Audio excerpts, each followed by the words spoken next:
Hello and welcome to the Science Museum in London, where you can feel the electricity buzzing in the air.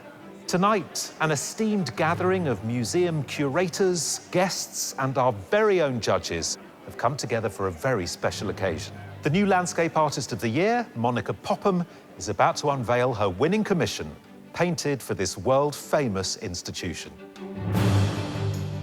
From 2,000 applications, just 48 talented artists were chosen to paint some of Britain's most breathtaking landscapes. They were all competing for a £10,000 prize commission for the Science Museum. The winner of Landscape Artist of the Year is Monica Poppam. Tell me what just happened. Honestly, absolutely shocked. Monica's commission is taking her to Orkney. It's a really, really stunning landscape. I can't get over how panoramic it is. To capture how these islands are leading the world in renewable energy research. We're farming the air, we're farming the sea, winds, waves. So that means we are basically living in the energy future. She'll get close up and personal to some of the very latest technology. Oh, wow. That is a little bit creepy. And step thousands of years back in time. People in Neolithic Orkney, they were innovators. They really knew how to work in sync with the landscape. I've never been anywhere like this before. You can feel the history. The final painting will be unveiled in front of an esteemed audience of invited guests and museum curators. It feels like the first big step in my artistic career. Someone's definitely going to cry. It might be me. I can't wait any longer. I'm nervous. Are you nervous? I am. Should we bite the bullet? Yeah, let's do it. Let's do it. OK.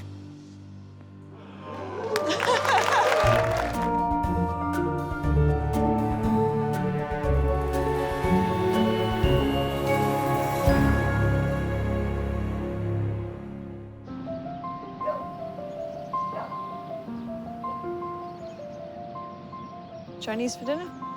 Don't tempt me. Winner of Sky Arts Landscape Artist of the Year, Monica Poppam, recently moved from Gibraltar with her boyfriend Jack to start a new life in Guildford, Surrey. Got keys? Yeah. Never have to worry about keys when I'm with you. No.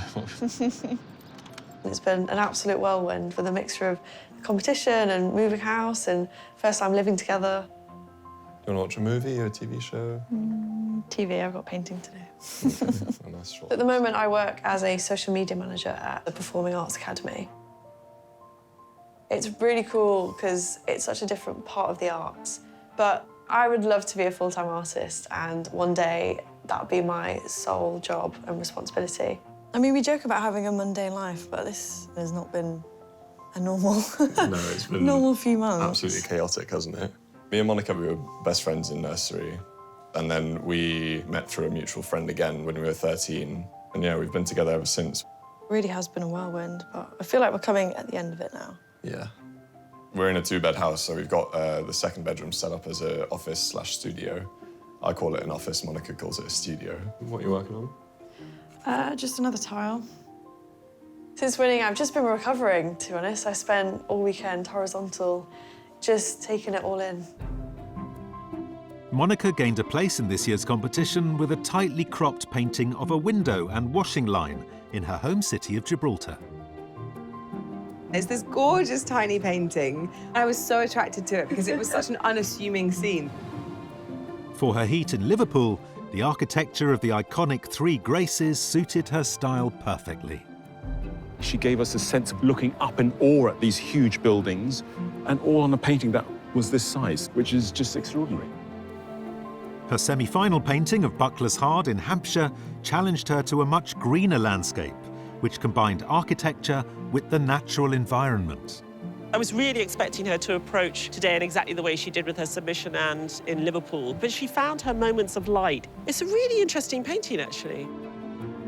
At the final, Monica wowed the judges with her atmospheric evening view over the London rooftops from the terrace of the Royal Opera House. And a commissioned painting of her new street in Guildford. She's able to conjure such a distinct mood, and you know it's purposeful. You know, we really know that Monica knows what she's doing. The winner of Landscape Artist of the Year is Monica Poppam. It was all a bit of a blur when Stephen announced my name. I was like, that can't be real. Surely not. It was like an out-of-body experience of like, okay, this is happening.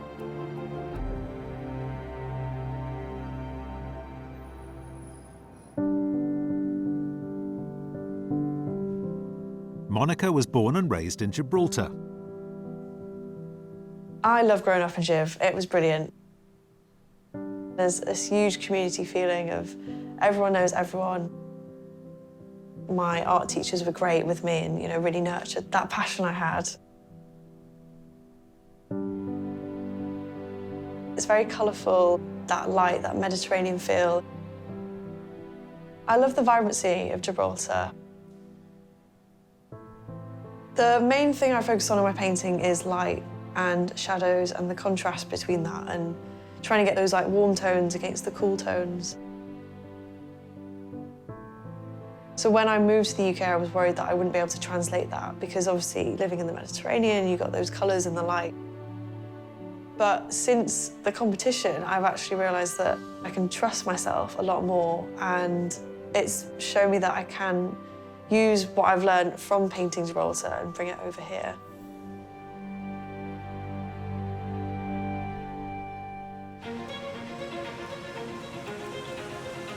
Monica's prize for winning Landscape Artist of the Year is a prestigious £10,000 commission from the Science Museum. And today, she's come to find out the details of her brief. To have a piece of work in such a huge institution is such a big deal, but I never thought it would happen so soon. I'm feeling very nervous, but I'm excited to see what they're going to want me to do. Founded in 1857, the Science Museum showcases some of history's most awe-inspiring developments in technology and engineering, and it welcomes around 3 million visitors every year. Monica is here to meet Curator of Infrastructure and the Built Environment, Oliver Carpenter. So welcome to the Science Museum. Thank you. Right from the beginning, art was part of our collection. We care for about 15,000 artworks in this museum. So we'd really like you to add to this strong tradition of depicting science and technological innovation through art. Okay. And that's why we're going to be sending you to the Orkney Islands. Wow. Okay. For thousands of years, Orkney's had a history of innovation. And now they're really starting to lead the world in renewable energy technologies by harnessing these elemental forces of the wind, the waves, and the tides. We'd like you to capture this amazing natural landscape with the hard technology. Yeah. Maybe they could be wind farms, tidal vessels, ships carrying out marine energy research. This sounds amazing. Where is it going to go? Your painting would go on display in the museum, and it's to coincide with the opening of a new gallery about the energy transition towards low-carbon futures. And we actually use Orkney's story to show how this is happening. This is really exciting to go all the way up to Orkney Islands. It's going to be really, really, really cool. Yeah, no, I'm jealous. I want to go up there too. So I mentioned we have a fantastic art collection that shows science and technological innovation. Would you like to come and have a look at one of our most famous paintings? I'd love to, yeah, let's go. Follow me.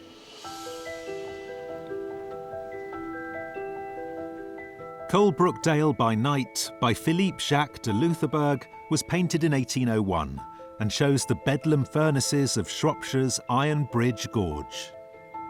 It is considered to be one of the most important paintings to have come out of the Industrial Revolution. This work shows an energy transition when we were just starting to harness the power of coal. It's really evocative. It really shows how the Industrial Revolution changed the British landscape.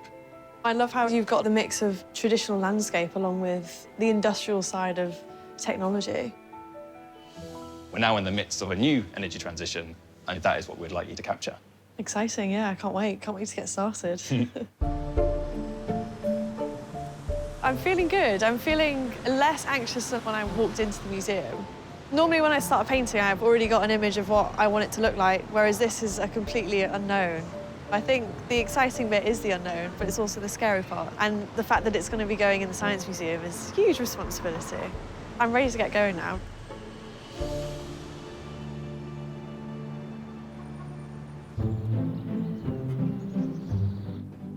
My hopes for the Commission is to try and capture the power and the hope, I suppose, that the sustainable energy sources are giving. The future of our planet is very important, and I think without sustainable energy sources, then I don't think we're going to get very far in our saving the planet. So I think, yeah, it's a big deal. I'm definitely going to pack some acrylic paint because that is what I'm most comfortable using. But I want to try and get some ink because that's good to get some quick sketches. I hope the weather's going to be on my side and we'll get some light. I'm feeling ready to go.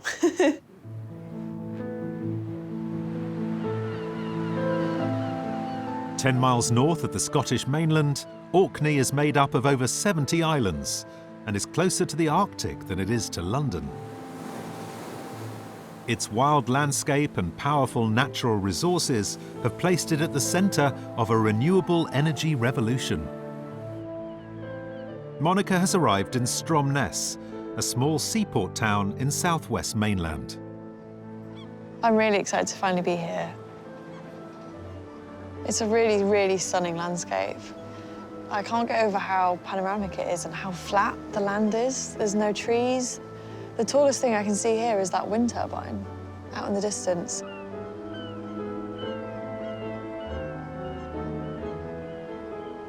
What's really caught my eye is the sky is so huge.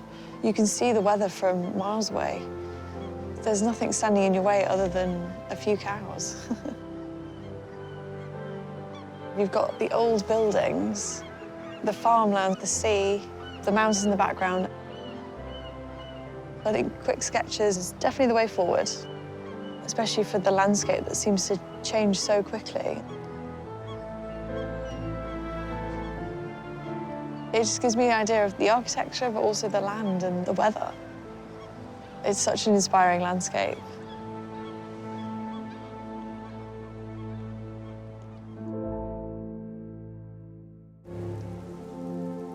It's been a month since the final of Landscape Artist of the Year, and winner Monica Poppam has arrived in a rainy Orkney to research her prize commission for the Science Museum. She's been tasked with creating a painting which captures how these islands are home to pioneering research into renewable energy. To understand more, she's meeting Laura Watts, an award-winning author on sustainable energy. Welcome to this wonderful north coast of mainland Orkney, and we're looking out over the sea towards the island of Einhallow. Wow.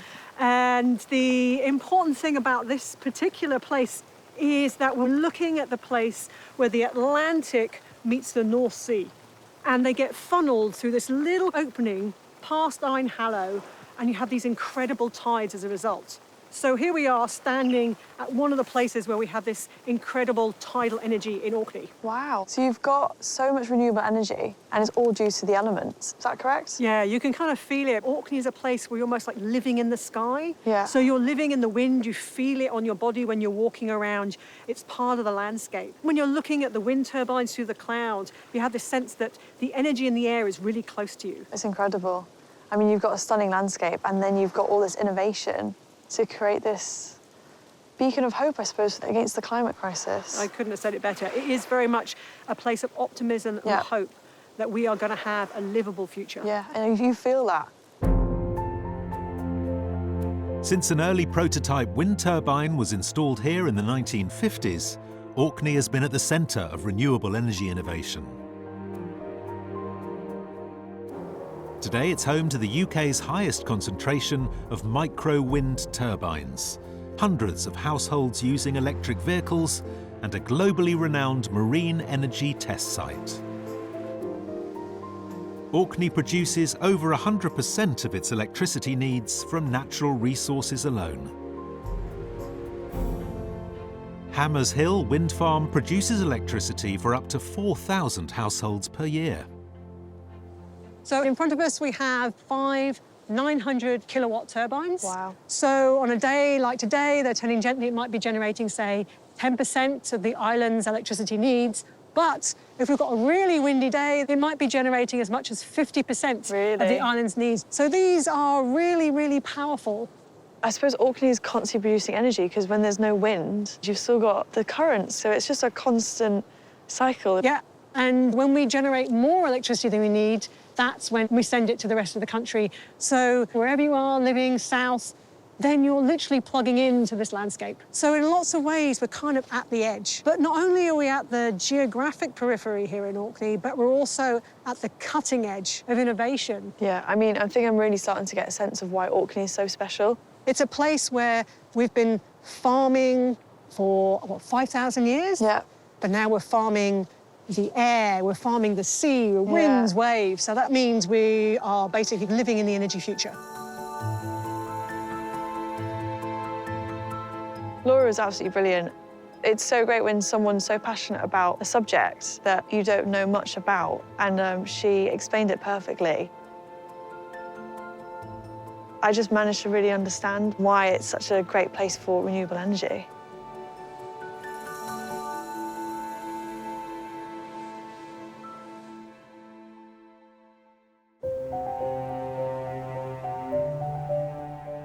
With a better understanding of Orkney's role in renewable energy, the challenge now facing Monica is finding a landscape that captures it all for the Science Museum. Maybe looking into Orkney's past will give her some inspiration. So she's come to Skara Brae, one of the best preserved prehistoric villages in Europe, to meet archaeologist Dr. Antonia Thomas. So what we're looking at here is a series of houses around 5,000 years old. Wow. People in Neolithic Orkney, they were innovators. They were the first farmers, they grew crops, they domesticated cattle, and they really knew how to work in sync with their environment, with animals, and with the landscape. It's amazing because I'm here to capture the innovation of today, and then 5,000 years ago, they were changing the land to work for them. Yeah, there's a wonderful connection there, continuity between the Neolithic and now. This relationship to the land and this skill in farming gave them spare time, which is perhaps where we see some of the greatest kind of artistic achievements of the age as well. At Skara Brae, the excavations produced several small pots with pigment in, ochre and other iron ores used to make reds and yellows and oranges, which alongside the black from charcoal and the white from ground bone would have given quite an incredible colour palette. And we tend to think of like prehistory as being a bit black and white or maybe a bit beige, but actually it would have been a really richly coloured world. Completely, I can picture it.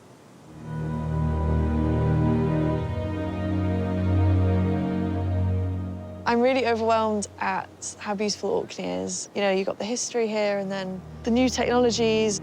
It's going to be really hard to capture it, and trying to get all that in one painting and doing it justice.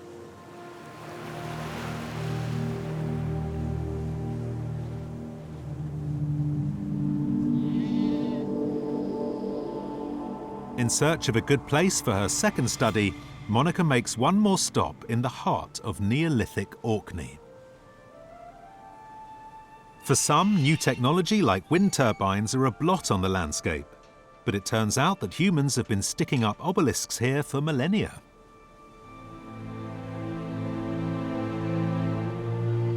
The 5,000-year-old stones of Sten Ness weren't created to harness energy, as far as we know, but they're still a striking example of how humans have impacted the landscape.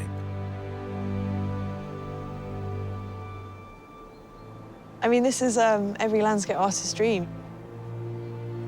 It's perfect. It's perfect for a painting.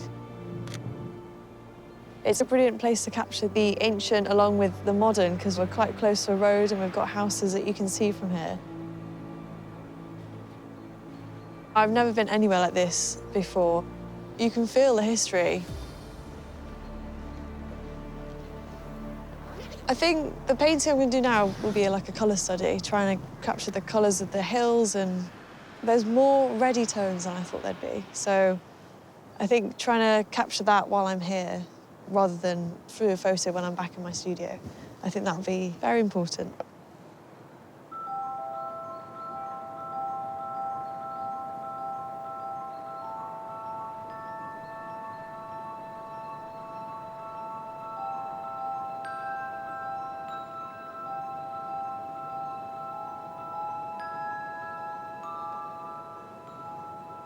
I'm going to try and capture the view in between the two larger stones.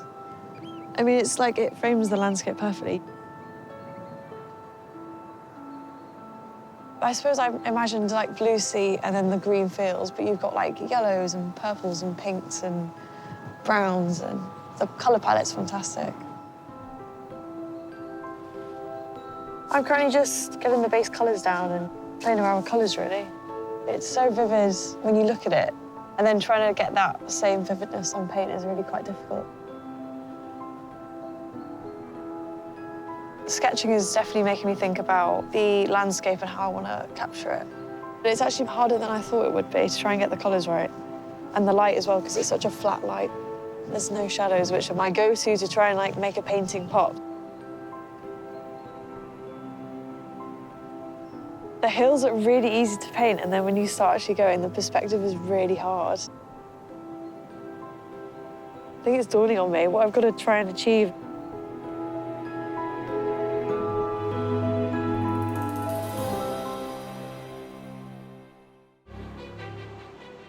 Winner of Sky Arts Landscape Artist of the Year, Monica Poppam, is in Orkney to research her prize commission for the Science Museum.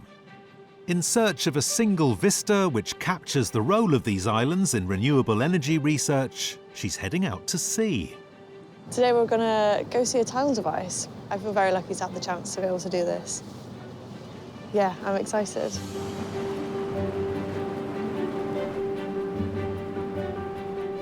It's estimated that 20% of the UK's electricity needs could come from the sea. The Magellanus Tidal Energy Converter is a floating turbine with a mast 50 metres below sea level. Moved by the powerful currents in this stretch of the North Sea, two sets of giant blades generate electricity which is sent to the shore. I think I can see the device over there. It doesn't come out of the sea very much by the looks of it. It's a bit choppy.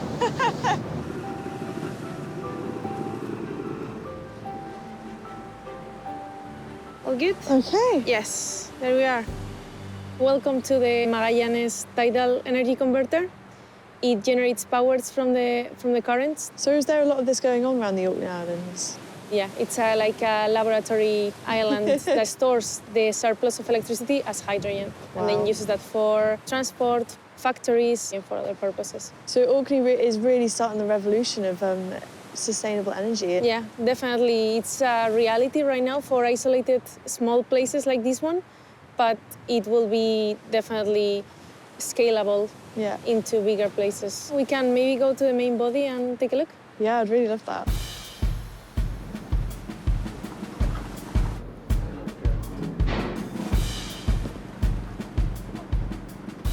So this is the main body.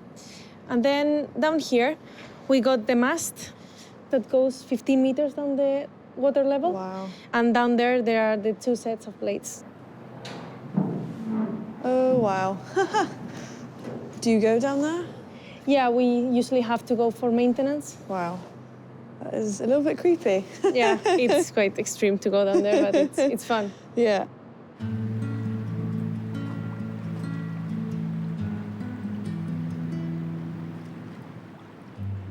For her Science Museum commission, Monica needs to decide on just one view, which tells the story of renewable energy in Orkney and captures the scale and significance of this new technology amidst the natural landscape.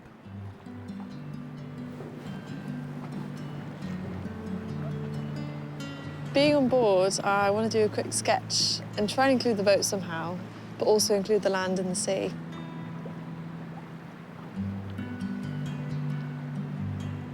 Just trying to capture the innovation amongst the natural landscape, which is a really stark contrast, and it is quite tricky to make it not look like you've just put two and two together. So it's just trying to experiment with that, really.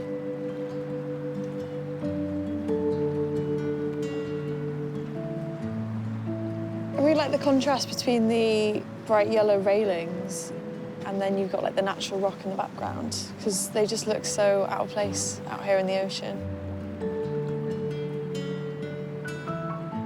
So I'm just using inks which I've actually never used to paint with. I just thought it'd be quite a nice way to loosen up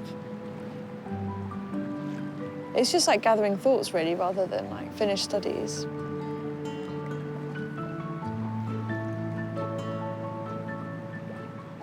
Capturing the tech on the painting is actually quite difficult, because it's either you get really technical and you draw in like all the little details, or you do quite an impressionistic style, but it just doesn't really show you the grandness of the vessel. So it's definitely food for thought. Try to get a little bit more of a specific colour using some oil pastels, which gives it a nice texture, because inks are they can be quite flat. So yeah, just sort of roughed it up to get the texture of like the rocks and the sea.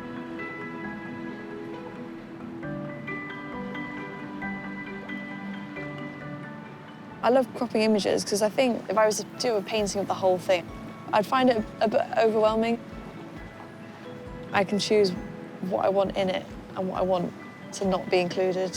So I'm not sure about cropping the commission. There's so much sky and there's so much sea. I'll have to tackle that somehow.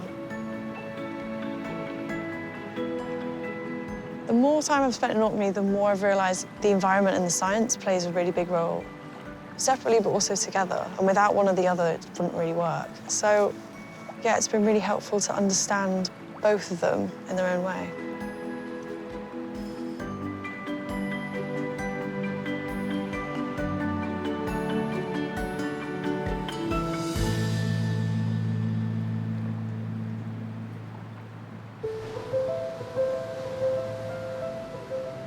The powerful elements, which are so much a part of these wild and windswept islands, not only fuel Orkney's renewable energy revolution, but have long been a source of inspiration for artists.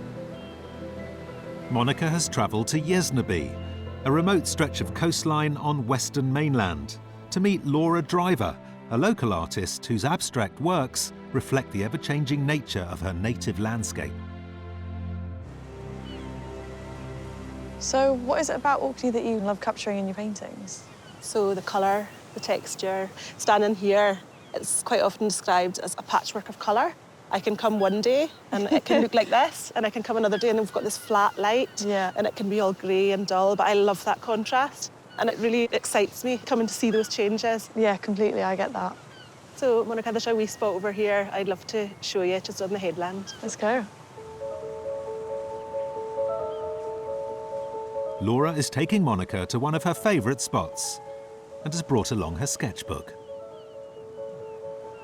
These are some of the snippets that I get when I'm out walking, and they're quite fast sketches, a lot of them. Yeah, that's what I really struggle with, being really precious about my work, and rather than it's just an exploration. Yeah, absolutely. So I think it would be really nice to do a little exercise, if you'd be happy to join me. Yeah, let's do it.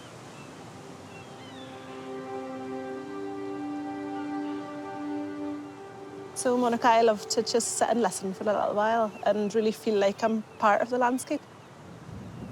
And I'm listening to the wind, how it moves across the land. I'm listening to the water, how I can feel and hear the waves coming in. And I'm listening to maybe what's far away, so maybe a few bird calls. And I think that's so important before I start my sketch. Taking it all in. Yeah. I guess it's just about getting some marks on the piece of paper. Sometimes a white bit of paper can feel really daunting, you know, even if it's a small bit. Just start making marks and not being too precious about what we're actually drawing. So really listening, and if we can hear a wave crash against, maybe make a bit of a darker mark. Use a variety of different materials. Yeah. So maybe take a pastel and retrace over that line, over that mark. So yeah, it's a lot about the experience of being here, more so than actually what I'm seeing. Such an interesting way of working. And maybe after a certain amount of time, I will start to maybe put in a few details of what is there. So with the coastline, some of the directions of the rock face.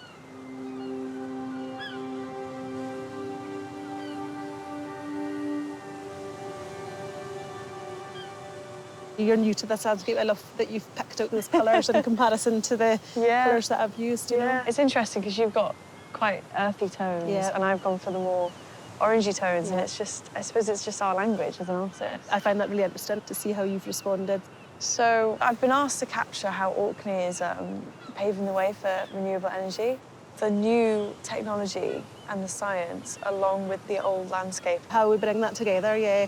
As a visual artist up here, it's about being really careful about how that's implemented as well, because we don't want our landscape changed, course, you know. yeah. But actually, over time, our landscape has changed, you know. And I guess as artists, me and you were captured in that moment. From the dawn of art history, artists have played a key role in recording innovation that has shaped our world. In the 19th century, some notable landscape artists found themselves at the heart of the debate around the huge advances in science and technology.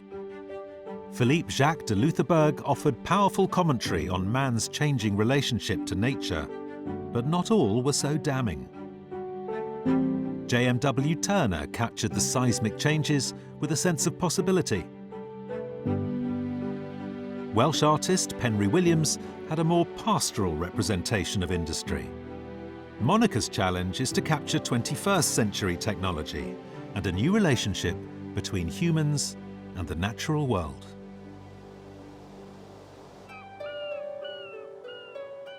It's Monica's final day in Orkney, and to help inform her commission, she wants to create one more preparatory painting. I'm going to try and capture the wind turbines all lined up on the hill, and I thought this was quite a cool perspective. I've got a wooden board with a orange wash and my acrylics, so I'm going to try and spend some time, rather than do like a really quick study, spend some time and actually focusing on the tech and see how I can get that in the landscape.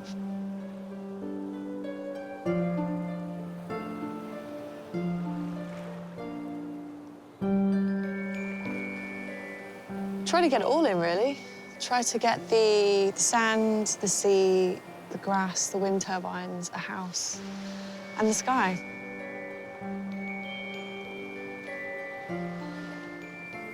We've got this like huge dark cloud coming over, which looks quite haunting in purple, so chose purple.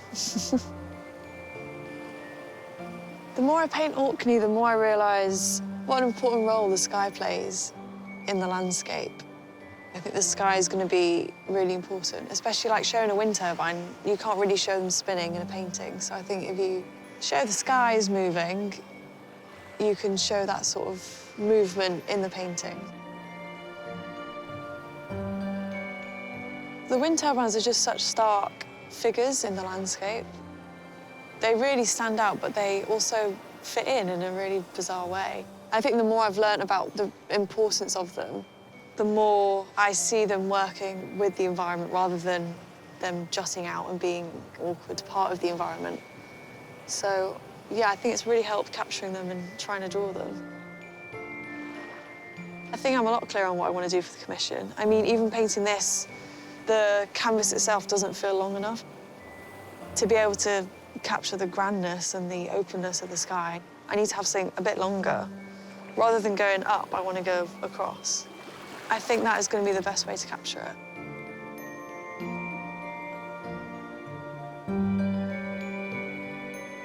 I was worried about the weather because I'm so used to painting really harsh Mediterranean light. And it surprised me. This afternoon has brought light, and the way that the landscape looks in the light is stark and is bright. So I think, although it's a different landscape, you still have that shadow and light, because I think that's such an important part of my work. Yeah, I think this plays in perfectly, actually.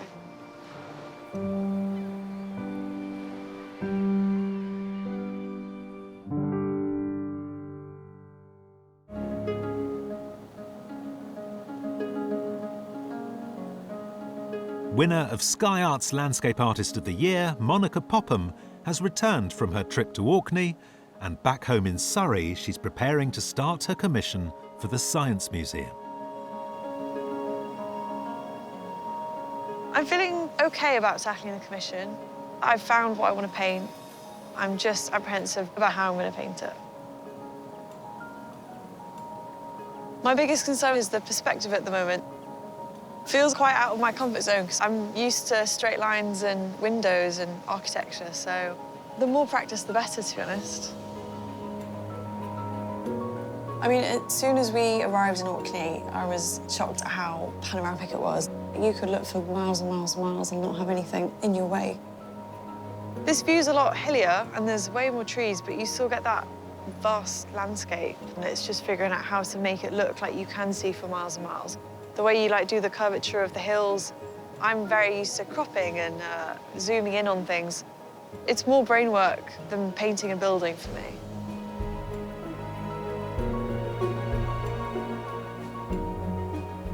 I'm so used to knowing what the final outcome's going to look like, but for this one, I can't picture what it's going to look like. It's going to be a learning curve, but I feel quite confident in that I could give Orkney a good go and show what's happening in the new world of renewable energy.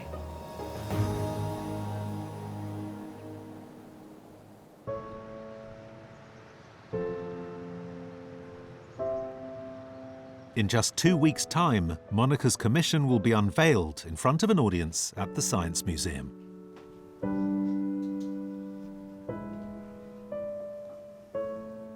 For the first few weeks of the commission, I was really struggling with not being able to see much progress.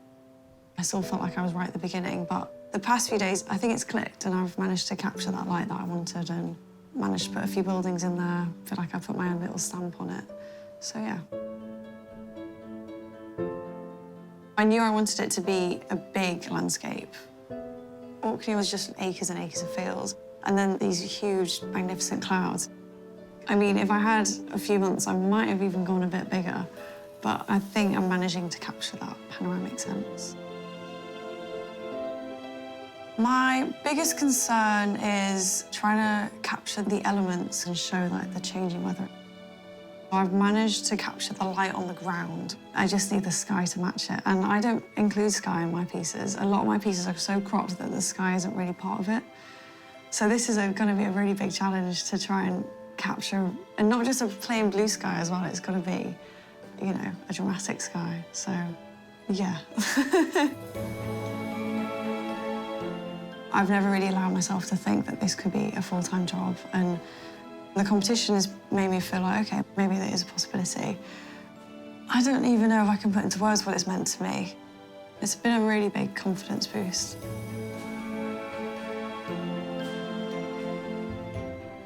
Orkney, it's definitely a special place. I think the beauty of it will definitely stay with me, and I really hope that I'll be able to capture that in the commission. I really, really, really hope the Science Museum likes it.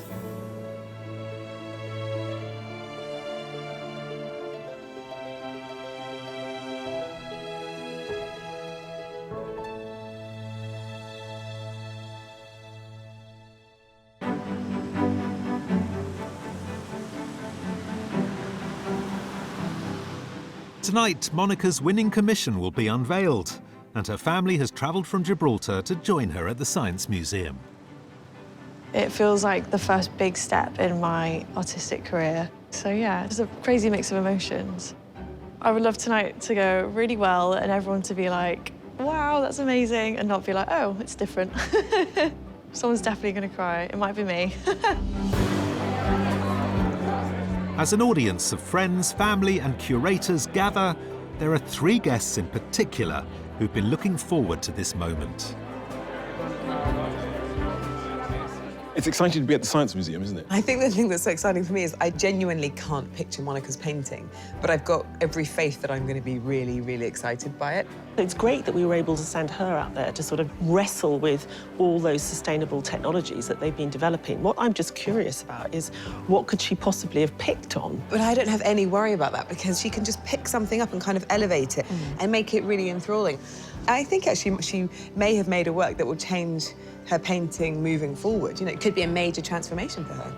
I think it will have to be, because with opening up this new gallery space, they're thinking of a record of technologies as we've evolved, and she's representing what's happening today. It's a big old responsibility.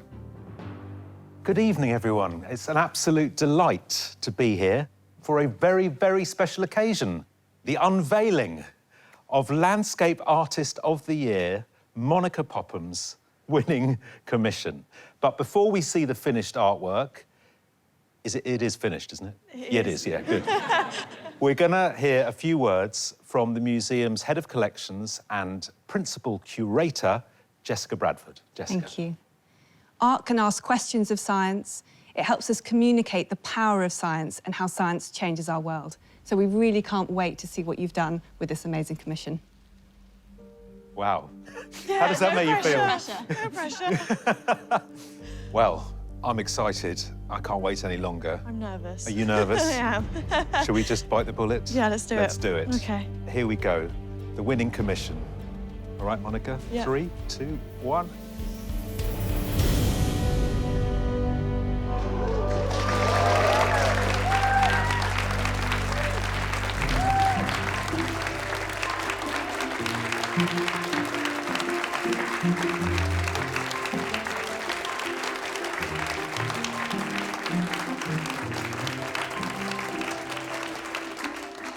Wow. Jessica. I'm absolutely blown away. It's a stunning, stunning painting. And I think what was really important to us is that amazing juxtaposition between a remote natural landscape and cutting-edge technology, and also the sense of hope. And I think the light in this painting and the colours do really communicate that sense of hope. Well, that makes me happy. Ladies and gentlemen, the Landscape Artist of the Year, Monica Poppam.